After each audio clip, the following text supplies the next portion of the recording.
तोंडावर आहेत आणि दादांचे दौरे सुरू झालेत. मतदारसंघामध्ये असतील, पक्षाच्या बैठका असतील, दादांचं कार्य आपण सगळ्यांनी इतक्या जवळून पाहिलंय.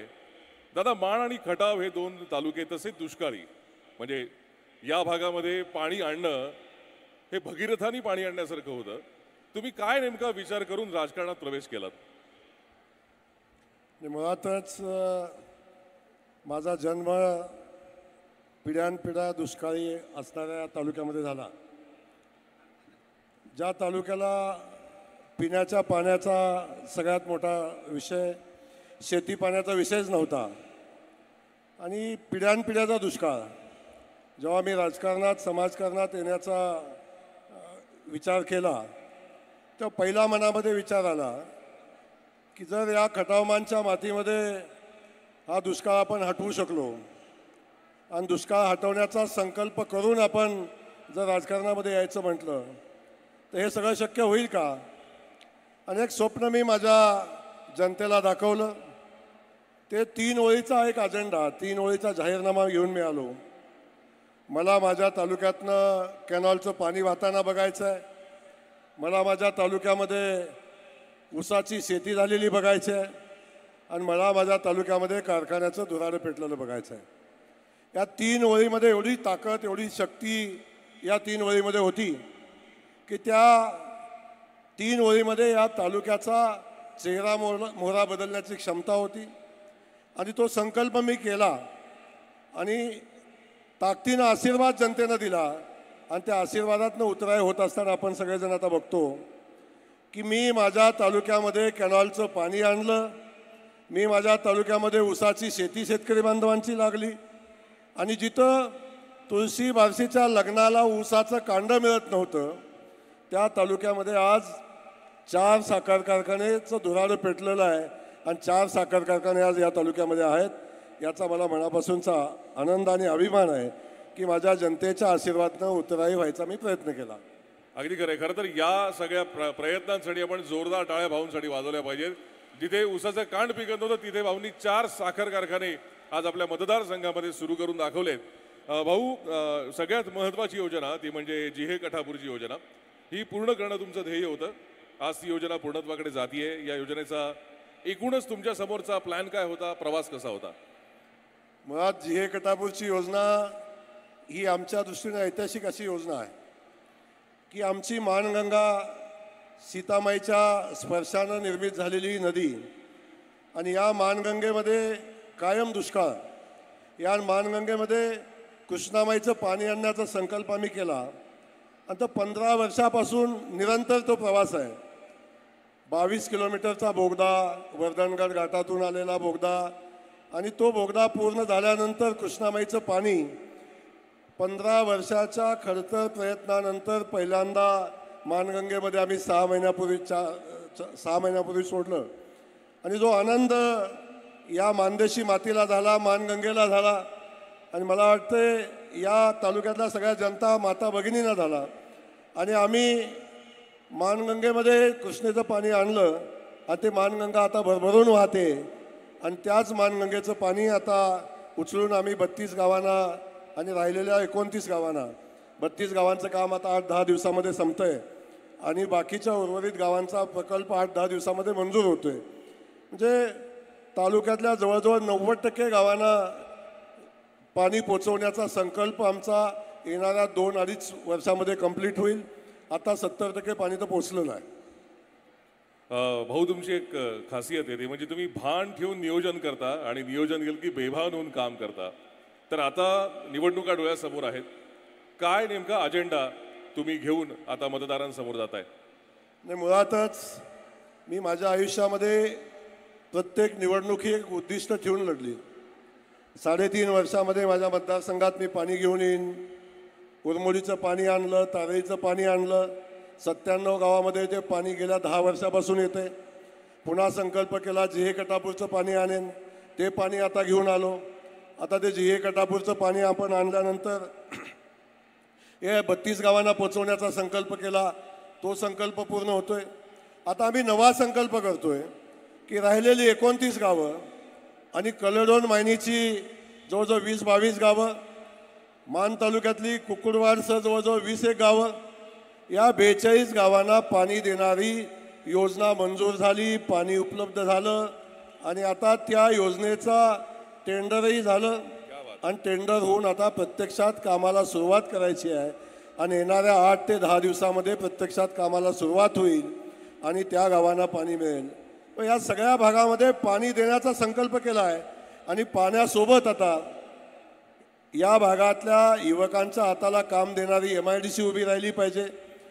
MIDC उभी राहत असताना या भागामध्ये शिक्षण संस्था उभ्या राहिल्या पाहिजेत आणि पायाभूत सुविधा उभ्या केल्यावर आता जगाशी स्पर्धा करण्यासाठी माझा मानखटाव तयार झाला पाहिजे असा संकल्प करून आम्ही सगळेजण काम करतो.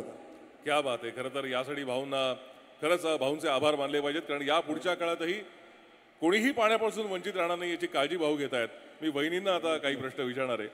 वहिनी, भाऊंचा कामाचा धडाका तुम्ही बघता, सगळे मतदार बघता, कुटुंबासाठी भाऊ किती वेळ देतात?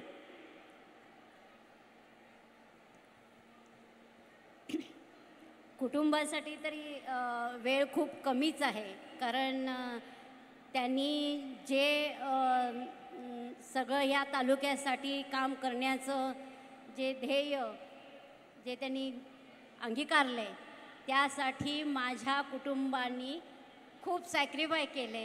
त्यांना त्यासाठी आमची ताकद, आमचं सगळं त्यांना लाभो अशी मी ईश्वरचरणी प्रार्थना नेहमी करत असते की ही ताकद या जनतेच्या संपूर्ण विकासासाठी त्यांनी झटावं, अशी आमची पूर्णपणे त्यांना ही ताकद राहील अशी मी इच्छा व्यक्त करते. वहिनी, तुम्ही सोबत आहातच म्हणून तर इतक्या धडाडीने ते काम करू शकतायत. घरचा पाठिंबा असल्याशिवाय कुठलाही व्यक्ती इतक्या मोठ्या प्रमाणावर काम करू शकत नाही. मला सांगा, शेवटचा सिनेमा दोघांनी एकत्र कुठला बघितला? नाही पाहिला कधी आम्ही. नाही कधी पाहिला. सिनेमा पाहायला कधी वेळच नाही मिळाला. एवढे ते जनतेमध्ये असतात, एवढे बिझी असतात. आता ते पुढचे 2 महिने तर खूप जास्त बिझी असतील. हो. मग त्यावेळेला जेवणा खाण्याची काळजी तुम्ही कशी घेता? म्हणजे डबा सोबत असेल? हो, घरातून जेवढं शक्य होईल तेवढं देण्याचा प्रयत्न करते आणि शक्यतो मी पण त्यांच्या सोबत असतेच नेहमी, बऱ्यापैकी सोबत म्हणजे तालुक्यात इतर ठिकाणी, पण आम्ही शक्यतो घरातलंच खाणं त्यांनी घ्यावं यासाठी प्रयत्न आमचा नक्की राहतो. त्याशिवाय ही अशी तब्येत राहणार नाही. पण आपल्या तालुक्यातली जनता एवढी सुज्ञ आहे की ते सुद्धा त्यांची भरपूर काळजी घेतात, पण त्यांचं तब्येतीवर आणि खाण्यावर खूप नियंत्रण असल्यामुळं ते त्यांच्या पद्धतीनंच त्यांचं रुटीन चालू असतं, हे मात्र नक्की. म्हणजे गृहमंत्र्यांचा वॉच असतो थोडक्यात? असावा. नक्कीच असावा, नाहीतर ते पद राहणार नाही. जेव्हा भाऊ जेव्हा काही कल्पना मांडतात पहिले तुम्हाला सांगतात का? तुम्ही त्यांना काही सजेशन देता का? मला जेवढे माहिती काही कळते तेवढी मी देण्याचा त्यांना प्रयत्न करते. सजेशन देण्याच्या ते पलीकडे आहेत. आमचे विचार जिथं थांबतात त्याच्या पुढे विचार त्यांचे सुरू होतात, त्यामुळे तिथं आम्ही थोडंसं अपुरं पडतो, पण नक्की सजेशन्स असतात काही देता येतील तेवढे. क्या बात आहे. आता भाऊंना थोडे प्रश्न विचारतो. थोडेसे कौटुंबिक राजकीय तर आहेतच, ते कायम सुरूच असतात. भाऊ, वहिनी म्हणतात तुम्ही कुटुंबाला वेळ देत नाही. त्याची तक्रार नाहीये, पण त्याची खंत आहे. तर या विधानसभा नंतर असं काही आश्वासन वहिनीला देणार आहात का की हा बाबा मी तुम्हाला एवढा वेळ देईन? आता आश्वासन वेळेचं नाही देऊ शकत, बाकी सगळं देऊ शकतो. बाकी सगळं द्यायचा मी प्रयत्न करतो, पण मला तसं कुटुंबाला कमी वेळ देता आल्याचं शल्य कायमच आहे. खास करून किमान बायको म्हणून तिला खूप वेळ दिला असेल, पण मी माझ्या मुलांना खूप कमी वेळ देऊ शकलो. माझ्या मुलीला, माझ्या मुलांना खूप कमी वेळ आयुष्यातला देता आला याचं शल्य कायम आहे. मग ते कायम आयुष्यभर राहील. पण ते सुधारण्याचा तुम्ही नक्कीच प्रयत्न कराल, मला खात्री आहे. कारण येस, आज इतक्या साऱ्या लाडक्या बहिणी इथे जमलेल्या आहेत. या योजनेमुळे या बहिणींचा फायदा होतोय, आपण सगळीकडे पाहतोय. बहिणी खुश आहेत. तुमच्या हातावरच्या राख्या त्याचं बोलकं उदाहरण आहेत. त्यांना काय सांगाल? आता बहिणीसाठी काय सांगणार? बहिणी आल्या, या कार्यक्रमामध्ये सहभागी झाल्या. मी बहिणींना एवढंच सांगेन की मी कायम सांगत आलो किंवा कायम सांगतो की आपला सख्खा भाऊसुद्धा एखाद्या बहिणीला राखी पौर्णिमे दिवशी राखी बांधताना 100 रुपये टाकताना, 100 रुपये ताटामध्ये टाकताना सुद्धा कधीतरी बायकोकडे बघतो किंवा विचार करतो. बायकोचा संमती मिळाली तर 100 रुपये देतो किंवा साडी एखादी देतो. परंतु आज देवेंद्र फडणवीस साहेब असतील किंबहुना एकनाथ शिंदे साहेब असतील, आम्ही सगळे असू, या सगळ्यांनी आम्ही संकल्प केला की आमच्या बहिणींना स्वाभिमानानं सन्मानानं उभं करायचं आहे. रोज 10, 20, 100 रुपयासाठी आमच्या बहिणी कुणासमोर ते हात पसरतात. त्यांना कधीही सन्मानाचं जीवन मिळालं नाही. त्या बहिणींना सन्मानाचं जीवन देण्यासाठी देवेंद्र भाऊंनी जो विचार केला, एकनाथ शिंदे साहेबांनी विचार केला, आम्ही सगळ्यांनी विचार केला. आज आमच्या बहिणीच्या अकाउंटमध्ये महिन्याला 1500 रुपये येत आहेत. तेव्हा आमची बहीण स्वाभिमानानं सन्मानानं जगेल. 10 रुपयासाठी 100 रुपयासाठी कुणासमोर हात पसरणार नाही. तिला सन्मानाचं जीवन जगता येईल, हे या निमित्तानं आपण बघतोय. 10 रुपयासाठी जरी एखाद्यानं 10 रुपये मागितले तर 10 रुपये देताना नवऱ्याचा किती रुबाब असतो आपण सगळ्यांनी बघितलं आहे.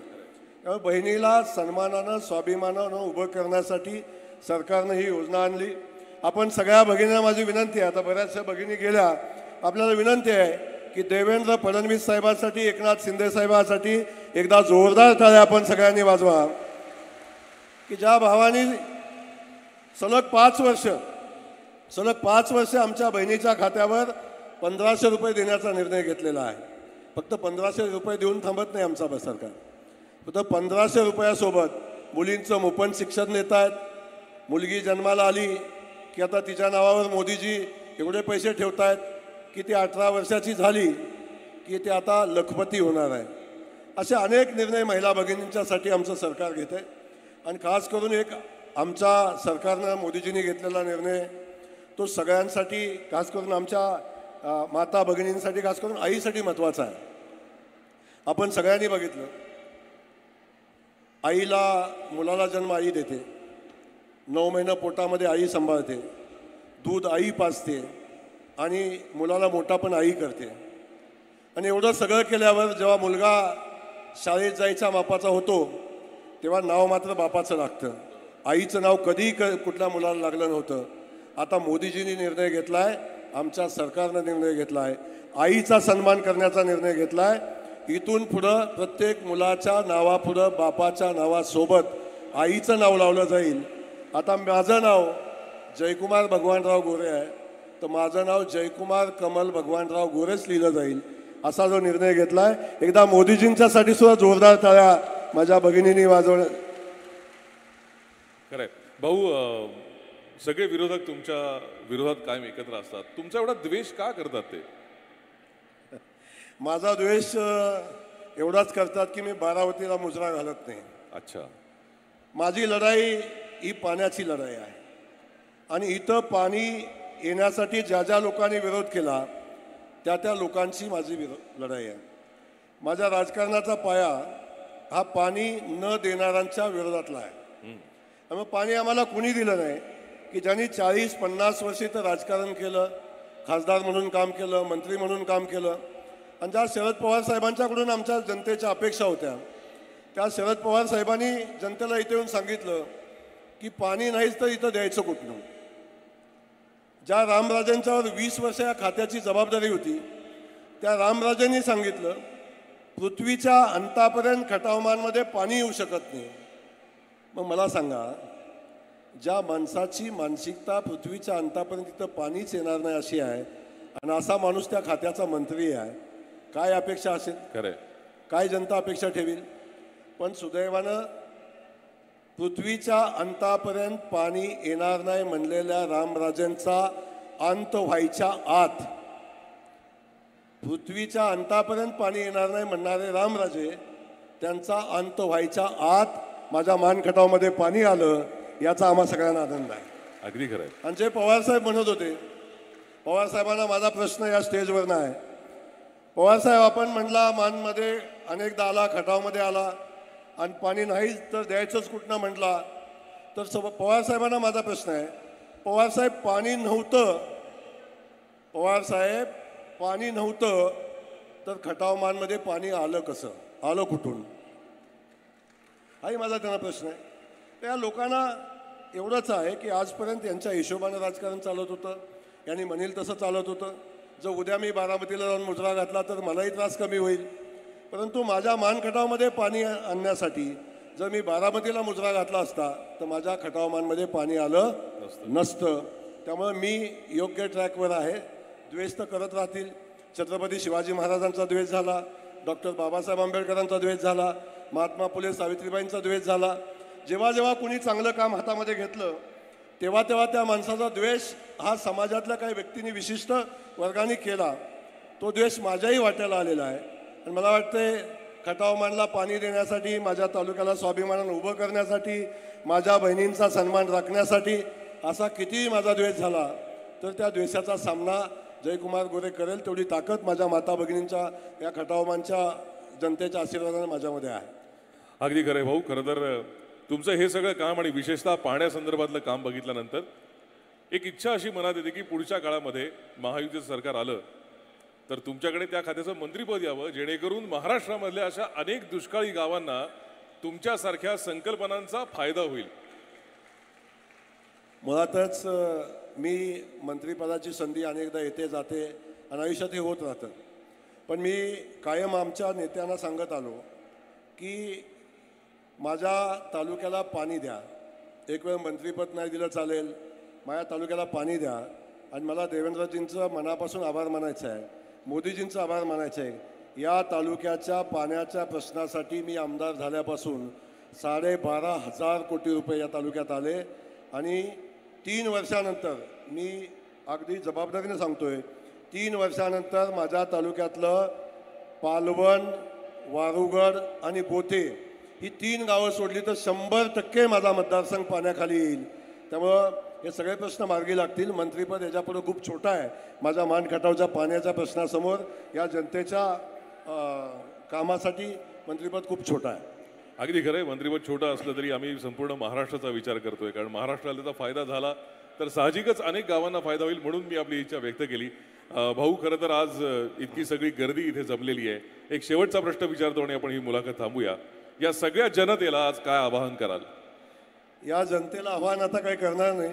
मी माझ्या माता भगिनींना एवढंच सांगेन की आपण एवढ्या मोठ्या संख्येनं आलात आणि बऱ्याचशाच माता भगिनी सकाळी 10 वाजता आल्या आणि भगिनीला घरी खूप काम असते, बाकी सगळे विषय असतात. पण ही योजना आहे, अनेक विरोधक सांगतात की ही योजना निवडणुकीसाठी आहे. ही योजना निवडणुकीसाठी नाही, ही माझ्या माता भगिनींचा सन्मान करण्यासाठी योजना आहे. या भगिनींना बळ देणारी ही योजना आहे.